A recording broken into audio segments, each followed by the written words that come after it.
Hello everyone, I welcome you all again in my YouTube channel Law with Twins। मेरे दोस्तों, मैंने मुस्लिम law में the dissolution of Muslim marriage act 1939 शुरू किया था। इस वीडियो से पहले मैंने पार्ट 1 क्रिएट कर दिया है, अपलोड भी कर दिया है। उसका लिंक मैं आपको डिस्क्रिप्शन में भी दे दूंगा।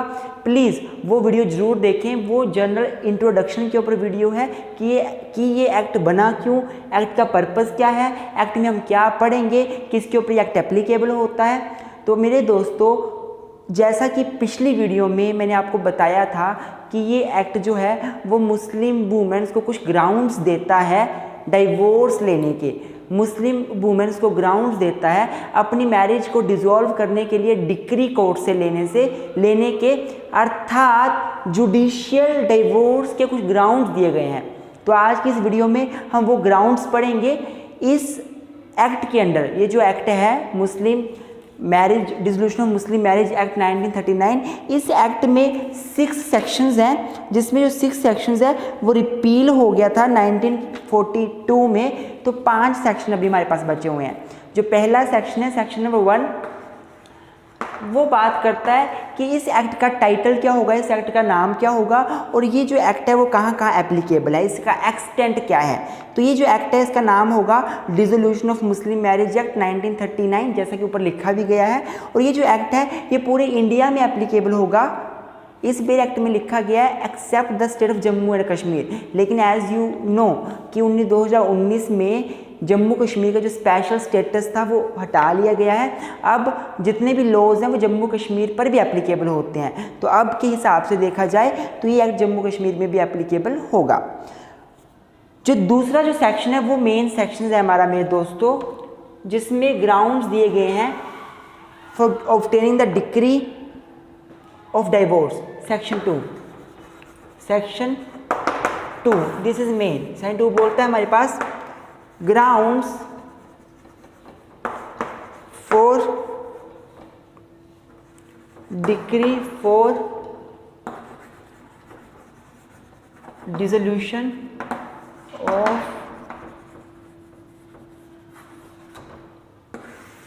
of marriage.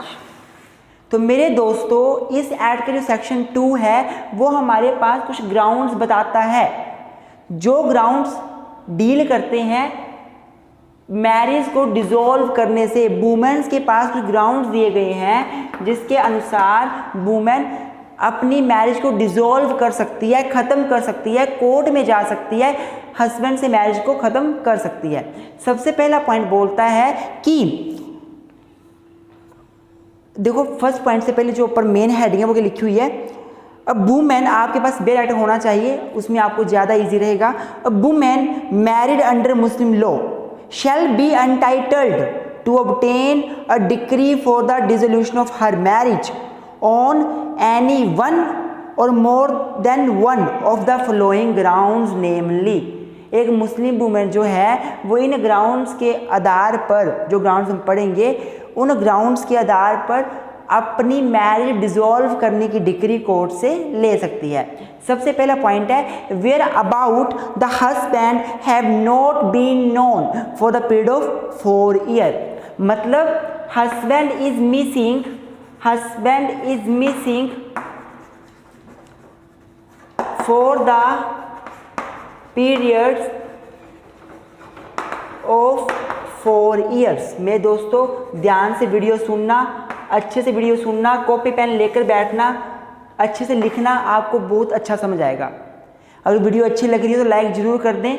मेरे दोस्तों, जो सबसे पहला पॉइंट है, जिस पॉइंट के आधार पर एक मुस्लिम वुमेन कोर्ट में जाकर डाइवोर्स के लिए बोल सकती है, डिक्री ले सकती है मैरिज ख़त्म करने की कोर्ट से, तो वो कौन सा ग्राउंड है?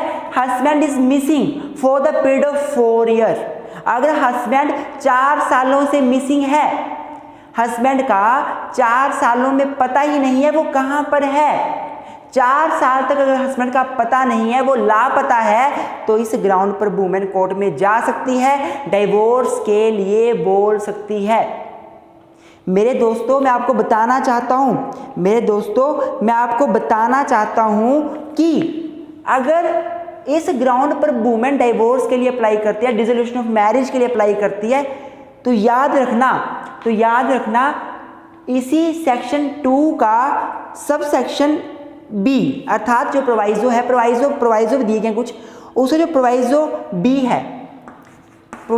है वो साफ साफ बोल देता है कि भाई अगर कोर्ट ने इस ग्राउंड पर डिक्री को पास कर दिया, अगर ये ग्राउंड क्या था कि हस्बैंड 4 साल से मिसिंग है और इस ग्राउंड पर कोर्ट ने क्या किया, मैरिज डिसॉल्व करने की डिक्री दे दी वुमेन को, जी हाँ भाई आपकी मैरिज डिसॉल्व हो गई, डिक्री पास हो गई, तो वो डिक्री 6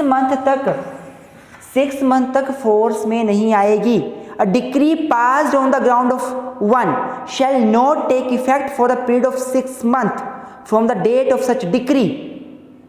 6 मंथ तक ये डिक्री जो है वो एग्जिस्टेंस में नहीं आएगी, फोर्स में नहीं आएगी। आज डिक्री पास हुई तो आज से 6 मंथ तक वुमेन को वेट करना पड़ेगा, वो शादी नहीं कर सकती अगली। 6 मंथ पूरे हो गए, इस 6 मंथ के अंदर भी हस्बैंड नहीं आया, इस 6 मंथ के अंदर भी कोई क्लेम नहीं जो है वो कोर्ट के सामने आया, कोई हस्बैंड नहीं आता, उसका एजेंट नहीं आता है, हस्बैंड के थ्रू कोई उसका एजेंट नहीं आ जाता है, तो फिर डिक्री फाइनल हो जाएगी। लेकिन पहला ग्राउंड है, कौन सा ग्राउंड, कि हस्बैंड जो है वो मिसिंग है 4 साल से, तो इस ग्राउंड पर कोर्ट जो डिक्री देगा डिसोल्यूशन ऑफ मैरिज की, वो डिक्री मेरे दोस्तों 6 मंथ के बाद फोर्स में आएगी, 6 मंथ के बाद वो फोर्स में आएगी। आई होप आपको समझ आ रहा होगा। इसी के साथ इसी सेक्शन में हमने सेक्शन 3 भी पढ़ लेना है। इसी एक्ट का सेक्शन 3 क्या बोलता है, ध्यान से देखो। सेक्शन 3 बोलता है notice to be served on heirs of the husband when the husband's whereabouts are not known. अगर हस्बैंड 4 सालों से मिसिंग है, उसका पता नहीं है, और वाइफ कोर्ट में पहुंच जाती है कि मुझे डाइवोर्स दो, मुझे मैरिज खत्म करो मेरे इस ग्राउंड पे कि मेरा हस्बैंड 4 साल से मिला नहीं, तो कोर्ट की ड्यूटी बन जाएगी। कोर्ट जो है वो क्या करेगा, कोर्ट उस हस्बैंड के जो लीगल हेयर्स होंगे, उनको प्लेंट में उनका नाम मेंशन होना चाहिए। जो वुमेन लिखेगी वहाँ पे कोर्ट में एप्लीकेशन देगी कि भाई मुझे मैरिज खत्म करनी है, तो उसमें उस हस्बैंड के लीगल हेयर्स होने चाहिए, उनके नाम लिखे होने चाहिए कि इस हस्बैंड के मदर ये हैं, फादर ये हैं, ताकि उनसे भी पूछा जा सके ना। क्या पता वुमेन झूठ ही बोल रही हो, क्या पता हस्बैंड अपनी जॉब करने गया हो, क्या पता हस्बैंड का पता हो सभी को, बस वुमेन जानबूझ कर ऐसा बोल रही है कि 4 साल से वो आया नहीं। तो इसलिए क्या लिखा हुआ है सब सेक्शन 3 में, ध्यान से देखिए।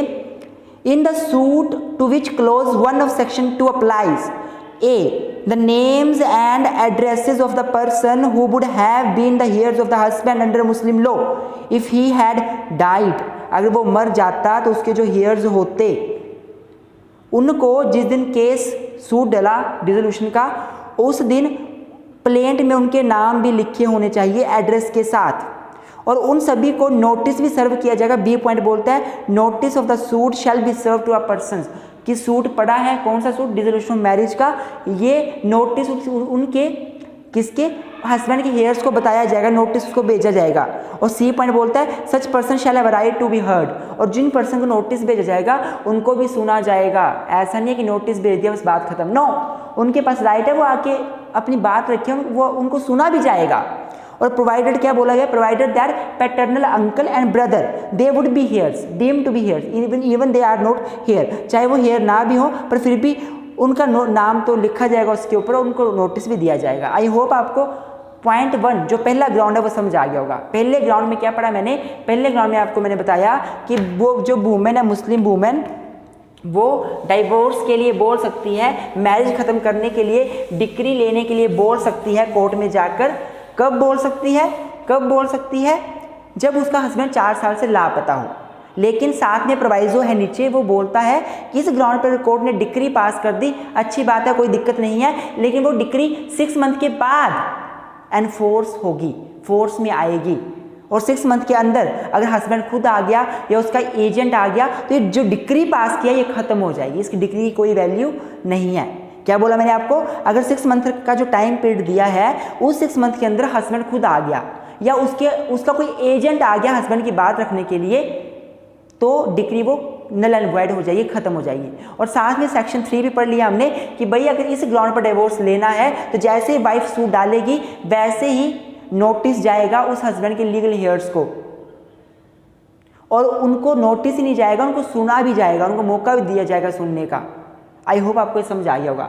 अब दूसरा जो पॉइंट है सब सेक्शन 2 का, वो बात करता है, दूसरा पॉइंट सब सेक्शन 2 का वो बात करता है if husband fails to provide maintenance for a period of 2 year, maintenance, fail to provide maintenance to wife for period of 2 year और मोर।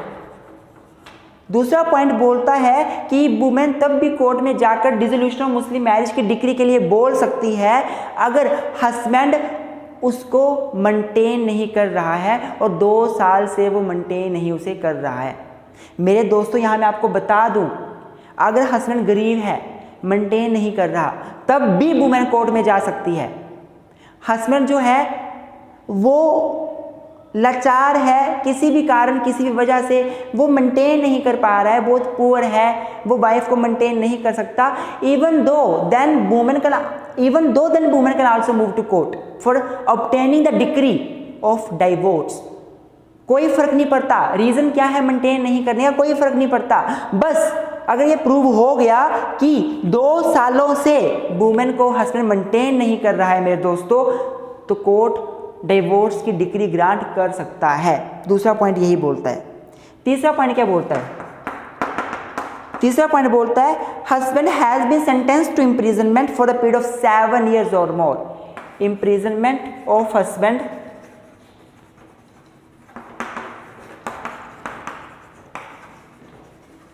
for 7 years और मोर। अगर हस्बैंड को जेल हो जाती है किसी भी ऑफेंस में, कितने साल की जेल? 7 साल या उससे ज़्यादा के टर्म की, तो वुमेन इस ग्राउंड पर जाकर कोर्ट में एप्लीकेशन दे सकती है और अपनी मैरिज को डिसॉल्व करने के लिए डिक्री ले सकती है। आई होप आपको समझ आ रहा होगा कि अगर हस्बैंड को 7 साल या उससे ऊपर की जेल हो जाती है किसी भी ऑफेंस में, तो भी वुमेन जाकर डाइवोर्स की डिक्री ले सकती है। 3 ग्राउंड हमारे पास हो गए। पहला ग्राउंड हस्बैंड मिसिंग है 4 साल से।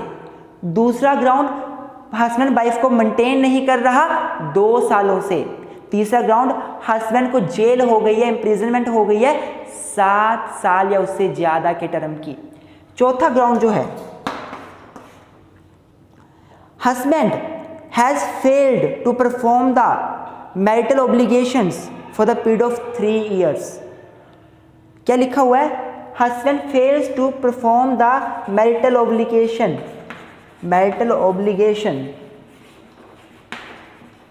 without any reasonable cause, without any reasonable cause, reasonable cause for the period of 3 years।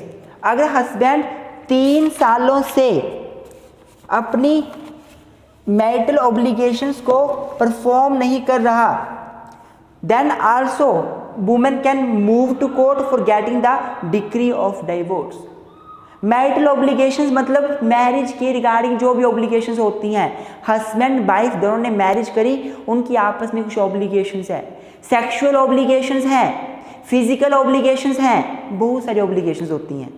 अगर मैरिटल ऑब्लिगेशंस को हस्बैंड परफॉर्म नहीं कर रहा है और परफॉर्म नहीं करते हुए 3 साल हो गए हैं, हस्बैंड परफॉर्म कर सकता है, हस्बैंड में कोई कमी नहीं है, वो मैरिटल ऑब्लिगेशंस को परफॉर्म कर सकता है, पर कर नहीं रहा है, 3 सालों से नहीं कर रहा है, तो भी वाइफ जाकर डाइवोर्स के लिए पिटीशन डाल सकती है, अपनी मैरिज को डिसॉल्व कर सकती है। आई होप आपको समझ आ रहे होंगे 4 पॉइंट्स। अगर वीडियो अच्छी लग रही है तो लाइक जरूर कर दें, चैनल में नए हो तो सब्सक्राइब जरूर कर दें। आइए बाकी ग्राउंड्स डिस्कस करते हैं। मेरे दोस्तों अगला 5वां पॉइंट डिस्कस करते हैं। इससे पहले जो मैंने आपको तीसरा पॉइंट बताया कि हस्बैंड को 7 साल या उससे ऊपर की जेल हो गई थी, उसमें मेरे दोस्तों उसमें भी प्रोवाइजो है साथ में, इसी सेक्शन में साथ में उसमें भी प्रोवाइजो है कि भाई जो जेल होगे का मतलब है ना, तो वो जेल की सज़ा फाइनल हो जानी चाहिए। हो सकता है हस्बैंड ने आगे अपील कर दी हो, सज़ा को चैलेंज कर दिया हो, अपील में वो सज़ा कम हो जाए, 7 साल से कम होकर आ जाए। तो जब वो सज़ा फाइनल हो गई कि हस्बैंड ने अपील भी कर दी, सब कुछ कर दिया, फिर भी 7 साल से ऊपर की जेल है ही है, तो वाइफ डाइवोर्स के लिए पिटीशन डाल सकती है। अगर फर्स्ट ट्रायल कोर्ट में अभी केस चला है, अपर कोर्ट में गया नहीं है, अपील अभी की गई है, फाइनल अभी डिग्री नहीं हुई है सजा वाली, तो उस ग्राउंड पर वुमेन डिसोल्यूशन ऑफ मैरिज के लिए नहीं बोल सकती। अब 5वां ग्राउंड है, if the husband is important. अब husband is important at the time of marriage, जब मैरिज हुई उस टाइम हस्बैंड इम्पोर्टेंट था। Husband was important at time of marriage continues to be so, और कंटिन्यू टू बी सो, और लगातार बाद में भी ऐसा ही रहा कि जब मैरिज हुई थी तो हस्बैंड इम्पोर्टेंट था। इम्पोर्टेंट मतलब ये होता है कि husband was not in the position to perform the sexual obligations.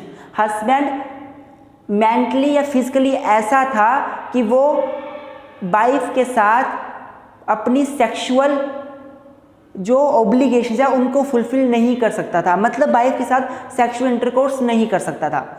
इस ग्राउंड पर भी वाइफ जो है वो जाकर आगे कोर्ट में डिसोल्यूशन ऑफ मुस्लिम मैरिज की डिग्री प्राप्त कर सकती है। मेरे दोस्तों, यहाँ मैं आपको बता दूँ, यहाँ पे इसका भी प्रोवाइजो है, सी प्रोवाइजो आगे इसी सेक्शन में वो ये बोलता है कि अगर इस ग्राउंड पे डिग्री के लिए वुमेन अप्लाई करती है और हस्बैंड वहाँ से एप्लीकेशन दे देता है कि भाई मैं इम्पोर्टेंट नहीं हूँ, तो हस्बैंड को 1 साल का टाइम मिलेगा कि वो 1 साल में प्रूव कर दे कि वो इम्पोर्टेंट नहीं है। और वो नहीं कर पाया तो फिर कोर्ट डिग्री ग्रांट कर देगा। कौन सी डिग्री? मैरिज खत्म करने की डिग्री। आई होप आपको 5वां पॉइंट भी समझ आ गया होगा। 6 पॉइंट क्या बोलता है? 6 पॉइंट बोलता है मेरे दोस्तों, that the husband has been insane for the period of 2 year और इज सफरिंग फ्रॉम लेप्रेसी और वायरलेंट डिजीज। क्या लिखा हुआ है इसमें? मैं आपको थोड़ा सा बताऊंगा, क्लियर करूंगा। इसमें अमेंडमेंट भी हुई है, ध्यान से सुनना। क्या लिखा हुआ है 6 पॉइंट में कि हस्बैंड जो है वो इनसेन है, वो पागल है for the period of 2 year. 2 सालों तक हस्बैंड इनसेन है, पागल है, और is suffering from the leprosy.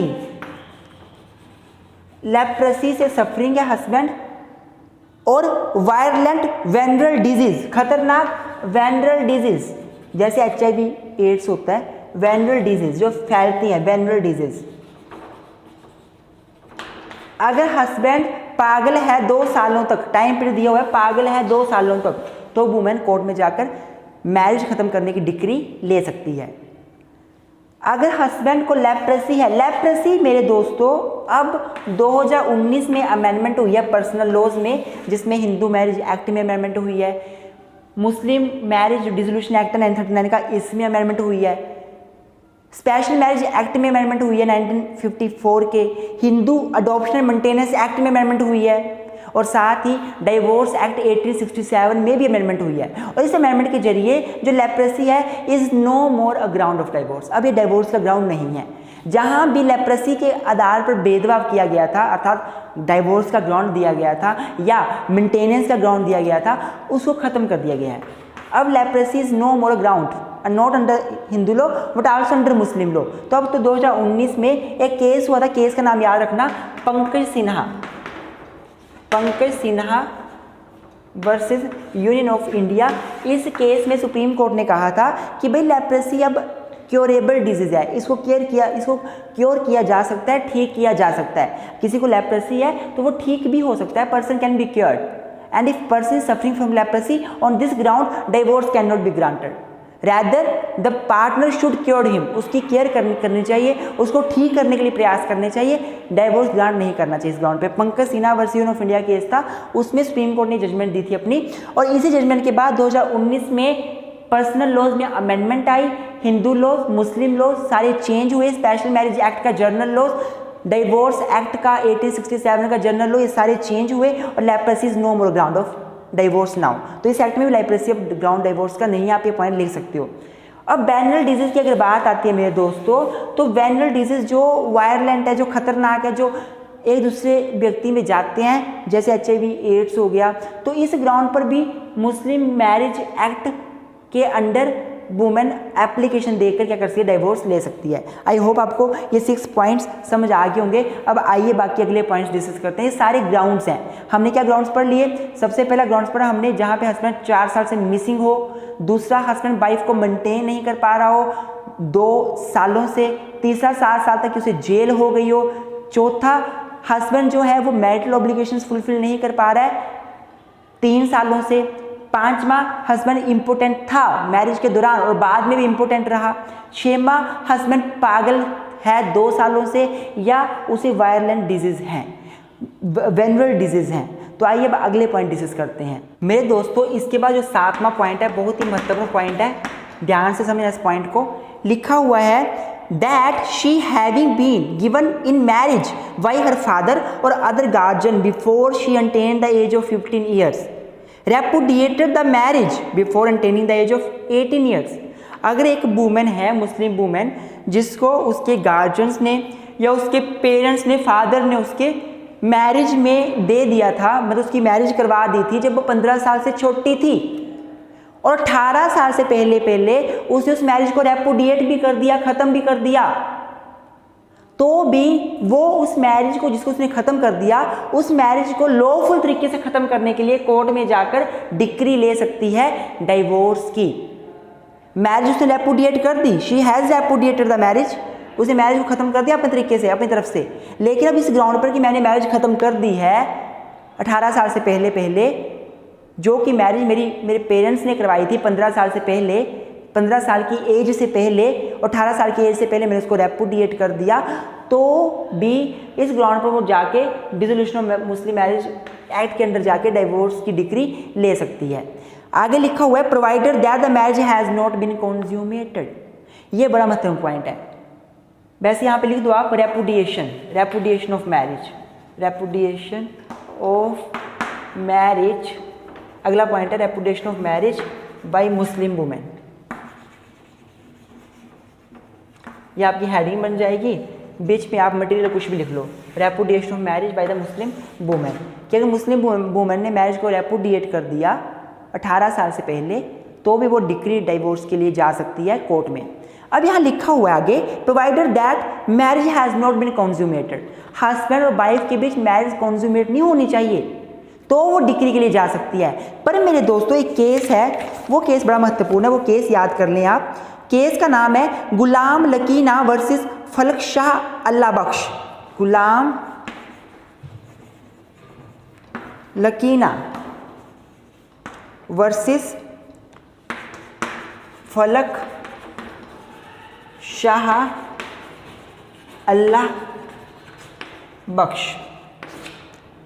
ये केस है आपका 1950 का लाहौर हाई कोर्ट, 1950 का लाहौर हाई कोर्ट। इस केस में क्या बोला गया, गुलाम लकीना वर्सेस फलक शाह अल्लाह बख्श। इस केस में क्या बोला गया कि भाई अगर मैरिज कंज्यूमेट भी हो गई है तो भी वुमेन जाकर डिसोल्यूशन की डिक्री ले सकती है, कोई दिक्कत नहीं है। क्या लिखा था इस केस में, anything done by the minor during the minority would not destroy the right which could accrue only after puberty. The cohabitation of the minor girl would not thus put an end to the option to repudiate the marriage after puberty. The assent should come after puberty and not before, for a simple reason that the minor is incompetent to contract, nor should the consummation have taken place without her consent। क्या लिखा हुआ है कि अगर women ने consummation अपनी consent से कर भी ली, कंज्यूमेशन कर भी ली, फिर भी वो मैरिज को रेपुडिएट कर सकती है। तो ये होप आपको समझ आया होगा मैंने जो बताया। तो हमारे पास 7 ग्राउंड्स हो गए। अब अगला जो 8वां ग्राउंड है वो भी मैं साथ में डिस्कस कर देता हूँ। जो 8वां ग्राउंड्स है मैरिज को रेपुडिएट कर, मैरिज को ख़त्म करने का, डिसोल्यूशन डिक्री लेने का 8वां ग्राउंड जो है वो क्या है, that the husband treats her with cruelty. That the husband treats her with cruelty, कि हस्बैंड जो है वो अपनी वाइफ को क्रुएल्टी के साथ ट्रीट करता है। दैट इज टू से, इसमें कुछ पॉइंट्स बताए हैं जो क्रुएल्टी मानी गई है। 8वें पॉइंट में कुछ पॉइंट्स बताए गए जो क्रुएल्टी मानी गई। क्या पॉइंट्स हैं, That is to say, number one, habitually assault her or make her life miserable by cruelty of conduct, even if such conduct does not amount to physical ill treatment. Habitually assault, उसको डराना, दबकाना, उसकी life miserable बना देना, conduct से cruelty करना, व्यवहार से cruelty करना, ये क्रुएल्टी मानी जाएगी. बी पॉइंट बोलता है associate with the women of ill repute और लीड्स एन इनफेमस लाइफ. अगर हस्बैंड एक ऐसी वुमेन के साथ एसोसिएट है, उसके साथ रहता है जिसकी रेपुटेशन सोसाइटी में अच्छी नहीं है, तो ये भी क्रुएल्टी है हमारी मुस्लिम वुमेन के ऊपर. और वुमेन जाके डाइवोर्स के लिए डिक्री ले सकती है, डिसोल्यूशन कर सकती है मैरिज को. तीसरा, attempts to force her to lead a immoral life. अपनी वुमेन को हस्बैंड बोलता है कि तू कोई ऐसी लाइफ जी जो इमोरल लाइफ है, मोरालिटी जिसमें नहीं है. अपनी वाइफ को बोलेगा तू प्रोस्टिट्यूट बन जा, अपनी वाइफ को बोलेगा तू औरों के साथ संबंध बना. ये भी क्या है, क्रुएल्टी मानी गई है. डी में डिस्पोजेस ऑफ हर प्रॉपर्टी और prevents her exercising her legal rights over it. अपनी वाइफ का अगर हस्बैंड जो है वो प्रॉपर्टी ले लेता है, उसको उसकी प्रॉपर्टी यूज़ नहीं करने देता, ये भी क्रुएल्टी के अंदर आएगा. Obstruct her in the observance of her religious professions और प्रैक्टिस. उसको उसका रिलीजन मानने में रोकता है, उसको रिलीजियस रिट्स सेरेमनीज को फॉलो करने से रोकता है. तो ये भी किस में आएगा, ये भी हमारा क्रुएल्टी में आएगा.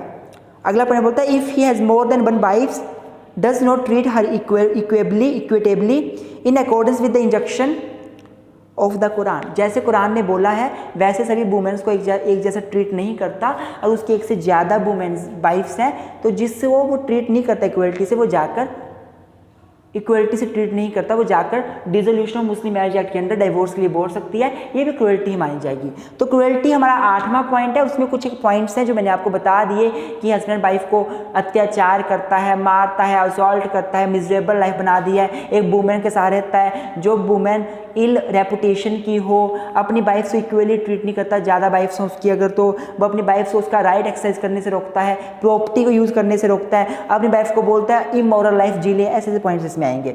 अब 9वां जो पॉइंट है मेरे दोस्तों, लास्ट जो पॉइंट है वो क्या है कि लास्ट पॉइंट है any other ground recognised under the Mohammedan law. क्या लिखा हुआ है, on any ground which recognised as valid for the dissolution of Muslim marriage under Muslim law. कि अगर कोई और ग्राउंड है, इसके अलावा जो ग्राउंड हमने पढ़ लिए, इनके अलावा कोई और भी ग्राउंड है, कोर्ट देखेगा वो ग्राउंड है नहीं, अगर मुस्लिम धर्म उसको अलो करता है तो वो उस ग्राउंड के आधार पर वुमेन डिवोर्स ले सकती है. इसमें कौन से ग्राउंड्स आ जाएंगे मेरे दोस्तों, जैसे कि जिहर हो गया, इल्ला हो गया, लियन, मुवाद, खुला, ये सारे जो बाकी ग्राउंड्स हैं जो कि कस्टमरी लॉ के ऊपर बेस करते हैं, तो ये भी हमारे 9th पॉइंट के अंदर आ जाएंगे. आई होप आपको समझ आ गया होगा सारा का सारा. मैंने सेक्शन 2 को अच्छे से एक्सप्लेन कर दिया. आगे कुछ प्रोवाइजो हैं वो मैंने पहले ही बता दिया आपको सेक्शंस के साथ साथ. अब सेक्शन 3 हमने पहले ही पढ़ लिया है. सेक्शन जो सबसे पहला पॉइंट पढ़ा सेक्शन 3 उसमें पढ़ लिया था. अब सेक्शन 4 ये बड़ा महत्वपूर्ण है. सेक्शन 4 बोलता है effect of conversion to another faith. ध्यान से देखना मेरे दोस्तों, वीडियो अच्छी लग रही है तो लाइक कर देना, और रिक्वेस्ट है आपसे कि चैनल को शेयर करें अपने दोस्तों के साथ. वीडियो लंबी होती है मेरी, मैं मानता हूँ, लेकिन वीडियो लंबी बस आप लोगों के लिए बनाई जाती है कि आपको कंसेप्ट क्लियर हो. मेरा पर्पज़ वीडियो बनाना ही नहीं है, मेरा पर्पज़ आपको टॉपिक को बिल्कुल बारीकी से क्लियर करवाना है. तो इसलिए थोड़ी वीडियो लंबी हो तो प्लीज़ मुझे एक्सक्यूज़ करें, मेरा साथ दें, वीडियो को ज़रूर देखा करें. तो सेक्शन 4 बोलता है effect of conversion on to another faith. अगर वुमेन किसी दूसरे फेथ में कन्वर्ट हो जाती है तो उसका क्या इफेक्ट पड़ेगा. तो सबसे पहली बात यहाँ पे लिख दिया गया, the renunciation of Islam by the married women on her conversion to faith or her conversion to faith other than Islam shall not itself operates to dissolve her marriage. अगर वुमेन सेक्शन 4 के हिसाब से अगर जो women है वो अपना धर्म कन्वर्ट कर देती है या धर्म को छोड़ देती है, रिनंसिएशन ऑफ इस्लाम मतलब इस्लाम को छोड़ दिया, दूसरा धर्म नहीं अपनाया पर इस्लाम को छोड़ दिया, और कन्वर्जन का मतलब इस्लाम के अलावा किसी दूसरे धर्म में कन्वर्ट कर लिया, तो मुस्लिम वुमेन ऐसा करती है तो उसकी मैरिज अपने आप ख़त्म नहीं हो जाएगी, वो स्टिल हस्बैंड की वाइफ रहेगी, मैरिज नहीं खत्म होगी. आगे लिख दिया provided that after such renunciation or conversion the women shall be entitled to obtain the decree for the dissolution of her marriage on any of the ground mention under section 2. Women बेशक दूसरे धर्म में convert हो गई, उसने इस्लाम को छोड़ दिया, रिनाउंसिएशन कर दिया या दूसरे धर्म में कन्वर्ट होगी, कोई दिक्कत नहीं है। फिर भी वुमेन सेक्शन 2 के अंदर जो ग्राउंड्स दिए गए हैं उन ग्राउंड्स पर डाइवोर्स की डिक्री ले सकती है, डाइवोर्स की डिक्री के लिए अप्लाई कर सकती है। वो ग्राउंड्स उसको फिर भी अवेलेबल रहेंगे, प्रोवाइजो में साफ साफ बोल दिया। और अगला पॉइंट क्या बता दिया कि ये जो बताया हमने आपको, जो ऊपर हमने पढ़ा, ये किसके ऊपर एप्लीकेबल नहीं होगा, provided that the provisions of this section shall not apply to women converted to Islam from some other faith who reembrace her former faith. क्या लिखा मेरे दोस्तों, ध्यान से देखना कि अगर एक वुमेन पहले इस्लाम में थी, इस्लाम धर्म में थी, उसने किसी और धर्म में कन्वर्ट किया था, उसको तो ये राइट्स मिलेंगे सारे। हमने पढ़ लिया कि सेक्शन 4 बोलता है जो वुमेन इस्लाम से दूसरे धर्म में कन्वर्ट करे या इस्लाम को छोड़ भी दे तो उसकी मैरिज डिसॉल्व नहीं होगी और उसके पास राइट रहेगा कि सेक्शन 2 के जो ग्राउंड्स हैं उसके आधार पर वो खुद डाइवोर्स ले सके। लेकिन अगर एक वुमेन जो कन्वर्ट हुई थी किसी और धर्म में, वो दोबारा से इस्लाम में कन्वर्ट होगी, सॉरी आई एम सॉरी, मैं थोड़ा सा यहाँ पे गलत बोल दिया आपको, सॉरी। यहाँ क्या है,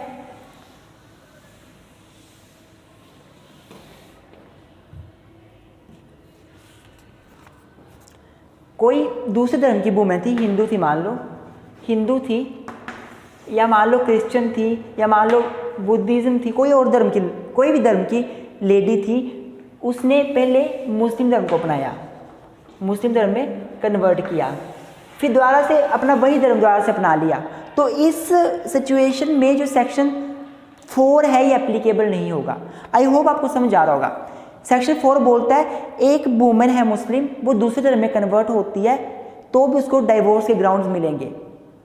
सेक्शन 2 के अंदर जो ग्राउंड्स लिखे हैं वो उसको मिलेंगे, वो डाइवोर्स के लिए बोल सकती है, उसकी मैरिज अपने आप डिसॉल्व नहीं होगी।